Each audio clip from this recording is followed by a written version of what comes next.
ఆత్మీయులైన YouTube ప్రేక్షకులకు doctor Gummadavelli Srinivas స్వాగతం సుస్వాగతం. దత్తు ఆయుర్వేదం, Kukatpally housing board, road number 1, Hyderabad. నేను గత కొంతకాలంగా మీ అందరితో మన ఇంటి చుట్టుపక్కల, ఇంటి వెనక, పెరళ్ళల్లో, పొలాలలో, వ్యవసాయ భూములలో ఇలా మనకు ఎక్కడికి వెళ్తే అక్కడ కనబడేటువంటి ప్లాంట్స్ను మీకు పరిచయం చేస్తున్నాను. ఎందుకంటే ఆయుర్వేదము మన జీవన విధానం. మీరు ఏదైనా పండగ తీసుకోండి, వినాయక చవితి తీసుకోండి, దసరా తీసుకోండి, సంక్రాంతి తీసుకోండి, ఇలా మన దైనందిన జీవిత కార్యక్రమాలలో వచ్చేటువంటి ప్రతి ఒక్క ఇన్సిడెంట్కు, ప్లాంట్కు మనకు సంబంధం ఉంది. అంటే మొక్కలు లేనిదే మనం లేం. మన ఇంటి పక్కల లేదా చుట్టుపక్కల ఉండేటువంటి మొక్కలను మనము గమనించకుండా, వాటి యొక్క ఇంపార్టెన్స్ మనం తెలుసుకోకుండా అలాగే వదిలేయడం వల్ల కొన్ని వేల రకాలైనటువంటి చెట్లు ఈరోజు నాశనం జరిగేటువంటి పరిస్థితి వచ్చింది. ఒక్కొక్క చెట్టు యొక్క విలువను మీరు తెలుసుకుంటే ఆశ్చర్యపోతారు. ఈరోజు చాలామంది ప్రతి ఇంట్లో వైరల్ జ్వరాలతో, మీకు తెలుసు అంటే డెంగ్యూ లేదా చికెన్ గున్యా, ప్లేట్లెట్స్ తగ్గిపోవడం, ఒళ్ళంతా ఎర్రగా దద్దులు రావడం, రొంప, పడిశము, జలుబు, దగ్గు, జ్వరము, తలనొప్పి, ఒడలు నొప్పులు, కీళ్ళన్ని నొప్పులు, లేవలేకుండా నిస్సత్తుగా పడిపోవడం జరుగుతుంది. చాలామంది ప్రతి ఇంటికి ఒకరు ఉన్నారు. ఇప్పుడు ప్రతి ఇంట్లో అందరు ఎఫెక్ట్ అయి ఉన్నారు. రీజన్ ఏంటి అంటే మన శరీరంలో రోగ నిరోధక శక్తి తగ్గడం వల్లనే మనకి ఈ పరిస్థితి వస్తుంది. మనకు రోగ నిరోధక శక్తి ఎందుకు తగ్గుతుంది అంటే మీరు మన ఇంటి చుట్టుపక్కల ఉన్నటువంటి ఔషధ గుణాలతో కూడినటువంటి అత్యంత అద్భుతమైనటువంటి మొక్కల గురించి మీరు తెలుసుకోకపోవడం వల్ల, వాటి యొక్క ఉపయోగం మీరు తెలుసుకోకపోవడం వల్ల ఈరోజు మనము లక్షల రూపాయలను మనము హాస్పిటల్లో ఖర్చు పెట్టాల్సి వస్తుంది. లేదా ఒక్కోసారి ప్రాణాపాయం కూడా సంభవిస్తుంది. దాంతోపాటు మానసికంగా వ్యధ, రోజుల తరబడి హాస్పిటల్ చుట్టూ తిరగడం, తద్వారా మన ఇంట్లో వాళ్ళందరూ మన యొక్క టైంను, వాల్యుబుల్ టైంను కోల్పోయి మనము డబ్బు పరంగా మనము వెనకబడిపోవాల్సి వస్తుంది. కాబట్టి మనము ఇక నుంచి ప్రతి చెట్టు గురించి తెలుసుకుందాం.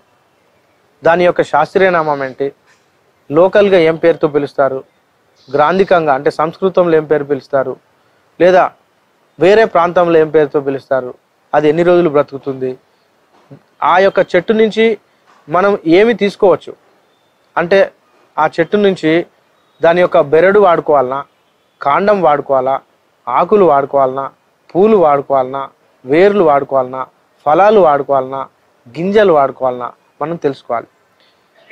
మనకు తెలిసినంత వరకు ఒక 6 రకాల చెట్లు మాత్రమే మనకు ప్రమాదకరంగా ఉన్నాయి మన చుట్టుపక్కల. అవి మీకు తెలుసు. ఒకటి జిల్లేడు, దత్తూర చెట్టు తెలుసు, జిల్లేడు చెట్టు తెలుసు, తర్వాత గన్నేరు చెట్టు. ఇట్లాంటి ఒక 6 చెట్లు మాత్రమే ప్రమాదకరమైన చెట్లు. మిగతా అన్నీ మనకు సంపూర్ణంగా ఆరోగ్యాన్ని ఇచ్చేటివే. మన ఇంట్లో మనకు రోజువారీ మన కుటుంబ సభ్యులకు వచ్చేటువంటి రోజు జబ్బులన్నిటినీ 170 నుంచి 80% వరకు మనం హాస్పిటల్కు వెళ్లకుండా తగ్గించుకోవచ్చు. మీరు ఈ విషయాన్ని కనుక గమనిస్తే ఆశ్చర్యపోతారు. ఎందుకంటే ప్రతి ఒక్కరూ వాళ్ళ యొక్క జీవితంలో చాలా వరకు డబ్బులను హాస్పిటల్ ఖర్చులకే ఖర్చు పెట్టాల్సి వస్తుంది. ఎందుకంటే ఇది ఒకటి ఇగ్నోరెన్స్ అంటాం. ఇగ్నోరెన్స్ అంటే తెలుసుకోలేకపోవడం, మన శరీరం యొక్క కాన్ఫిగరేషన్ తెలుసుకోలేకపోవడం, ఆరోగ్య సంబంధమైనటువంటి జాగ్రత్తలు తెలుసుకోలేకపోవడం, ఒక్కోసారి ప్రమాదవశాత్తు మనకు ఏమైనా ప్రాబ్లమ్స్ రావడం. ఇలా మన ఇంట్లో ఎవరైనా ఆరోగ్యపరమైన సమస్యకు వచ్చినప్పుడు హాస్పిటల్కి వెళ్ళి మానసికమైనటువంటి వ్యధ, డబ్బులు ఖర్చు, సమయము వృధా, ప్లస్ వాళ్ళు ఇచ్చేటువంటి మందుల యొక్క సైడ్ ఎఫెక్ట్స్ మనకు బోనస్గా ఉండనే ఉన్నాయి. కాబట్టి మనం వీటన్నిటిని అజ్ఞానంతో లేదా మనం ఇంకా అమాయకంగా బలి కావాల్సిన అవసరం ఉందంటారా? మీరు ఒకసారి ఆలోచించండి. ఎన్నో రకాలైనటువంటి వ్యాధులు మనకు చెప్పే వస్తున్నాయి. ఆ యొక్క లక్షణాలు మన యొక్క బాడీ ఎప్పటికప్పుడు చూపిస్తుంది. ఒకవేళ ఈరోజు జ్వరం వస్తుంది అంటే మనకు తెలిసిపోతుంది. బాడీ వెంటనే చల్లగా కావడం, వెంటనే చెమటలు పట్టడం, తద్వారా వెంటనే వేడి కావడం, కాళ్ళు చేతులు నొప్పులు లేదా ఒడలు నొప్పులు, వెంటనే తలనొప్పి, తర్వాత చేతగాకపోవడం, పడుకోవాలనిపించడం, ఈ లక్షణాలు ముందు తెలుస్తుంది కదా. అట్లాగే ప్రతి పరిస్థితికి, ప్రతి ఒక్క వ్యక్తికి శరీరం మీకు చెప్తుంది ఆ యొక్క లక్షణాలను. మీరు సాధారణంగా వచ్చేటువంటి అన్ని రకాల జబ్బులను మన ఇంట్లో చుట్టుపక్కల ఉన్నటువంటి చెట్లను ఉపయోగించుకొని మనం వాడుకొని బయటపడవచ్చు. ఈరోజు నేను మీకు ఒక గొప్పనైనటువంటి ఆధ్యాత్మికంగా ఉన్నతమైనటువంటి ఒక ప్లాంట్ను మీకు పరిచయం చేస్తున్నాను. దీని పేరు రావి చెట్టు. మీకు తెలుసు, ప్రతి ఊర్లో చావడ్లలో లేదా రచ్చబండల దగ్గర లేకుండా గ్రామ కూడలి దగ్గర బస్ స్టాండ్లలో పెడతారు. దీన్ని బనియన్ ట్రీస్ అంటారు. చూడు, బనియన్ ట్రీస్ యొక్క జాతి అంటే రావి, జువ్వి, మేడి, గంగరావి, ఈ 4 రకాల చెట్లు ఒకటే కుటుంబానికి చెందినవి. వీటిని పంచవల్కలాలు అంటారు. అంటే రావి, జువ్వి, మేడి, గంగరావి, అత్తి, ఈ 5 రకాల చెట్లు మనకు పంచవల్కలాలు అంటారు. వల్కలం అంటే బెరడు అని అర్థం.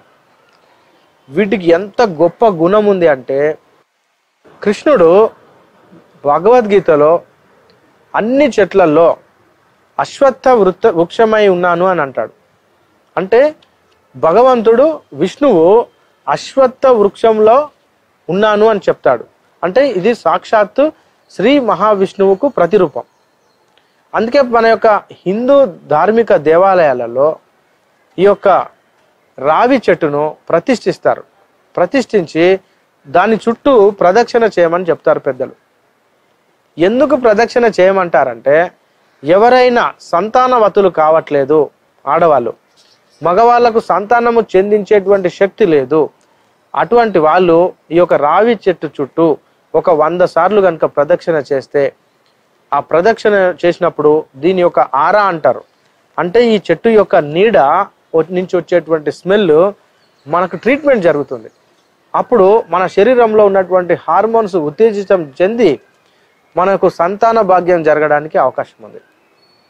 అందుగురించే స్త్రీలకు పీసీఓడి ప్రాబ్లం కావచ్చు, హెయిర్ ఫాల్, లేకపోతే థైరాయిడ్ గ్రంథుల యొక్క ఫ్లక్చువేషన్స్, ఇంకా ఎముకలు గుల్లబారడము అంటే ఆస్టియోపోరోసిస్, విటమిన్ డి తక్కువ ఉంది, లేదా సీరం కాల్షియం తక్కువ ఉంది, చర్మం పొడారిపోతుంది, లేదా ఋతు సంబంధమైనటువంటి పరిస్థితులు అంటే కొంతమంది రజస్వల కావట్లేదు అనేటువంటి పిల్లలు, లేదా రజస్వల అయిన వాళ్ళు ఎక్కువ మొత్తంలో రజస్వల అవుతున్నారు ప్రతిసారి, అంటే ఓవర్ బ్లీడింగ్ కేసెస్, ఇలా స్త్రీలకు సంబంధించిన ప్రతి ఒక్క ప్రాబ్లమ్స్కు ఈ యొక్క రావి చెట్టు యొక్క ఆవరణలో గనక తిరిగితే ఆ యొక్క వాసనకే ఈ యొక్క జబ్బులు తగ్గుతాయి.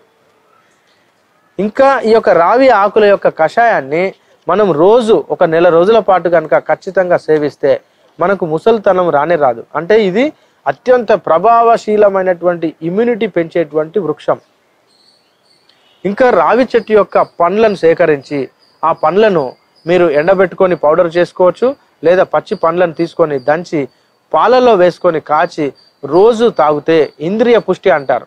అంటే ఎవరికైతే ఒలిగో జూస్పెర్మియా, ఏ జూస్పెర్మియా అంటే మీకు తెలుసు కదా, అంటే శుక్ర కణాల లేమి లేదా శుక్ర కణాలు ఉన్నాయి, వాటికి డ్యామేజ్ ఉంది, కొంతమందికి శుక్రంలో పస్సెల్స్ ఉంటాయి, అంటే ఇన్ఫెక్షన్ ఉంటుంది, అంటే వాళ్ళ యొక్క శుక్రంలో ఇన్ఫెక్షన్ ఉండడం వల్ల సంతానం జరగడానికి అవకాశం ఉండదు. అటువంటి మగవాళ్ళలో ఈ యొక్క రావి చెట్ల యొక్క పండ్లను సేకరించుకొని పాలల్లో వేసుకు ఉడకబెట్టుకొని తాగితే వాళ్ళకు వెంటనే అంటే అత్యంత తొందరలోనే ఆ యొక్క శుక్ర కణాలకు సంబంధించినటువంటి వ్యాధుల నుంచి బయటపడి వాళ్ళకు సంతానం అందేటువంటి భాగ్యము అవకాశం ఉంది. ఇంకా కొంతమందికి లైంగిక పటుత్వం లేదు అనేవాళ్ళు, లేదా శీఘ్రస్ఖలనం ఉంది, లేదా సెక్సువల్కి సంబంధించినటువంటి డిఫెక్ట్స్ ఉన్నాయి, వాళ్ళందరికీ ఈ యొక్క రావి చెట్ల యొక్క పండ్లను యొక్క ఎండబెట్టుకొని చూర్ణము పాలల్లో కనుక కలిపి తాగుతూ ఉంటే వాళ్ళు ఎన్నడూ ముసలి వాళ్ళు కారు.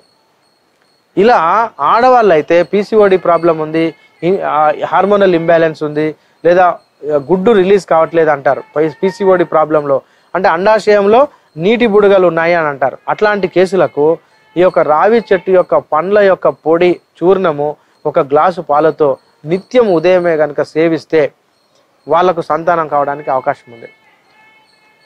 ఇది కాకుండా ఈ యొక్క చెట్టు కషాయ రసంతో ఉంటుంది అనమాట. అంటే రక్తము ఎక్కడైతే బ్లీడింగ్ జరుగుతుంది, ముక్కులో నుంచి బ్లీడింగ్ జరుగుతుంది, వేడి, కొంతమందికి ఎపిస్టాక్సిస్ అంటారు, అంటే ముక్కు నుంచి జల జల జల జల రక్తం కారుతుంది, సడన్గా నొప్పి ఉండదు, ఎటువంటి ఇబ్బంది ఉండదు, అట్లాంటి వాళ్ళు లేదా డ్యూయోడినల్ అల్సర్స్, పెప్టిక్ అల్సర్స్, లేదా ఇక్కడ ఆసనం నుంచి రక్తంతో పాటు మలం విసర్జించే రావడం అంటే అంటే హిమరేజిక్ పైల్స్ అంటే రక్తార్షస్సు అంటారు.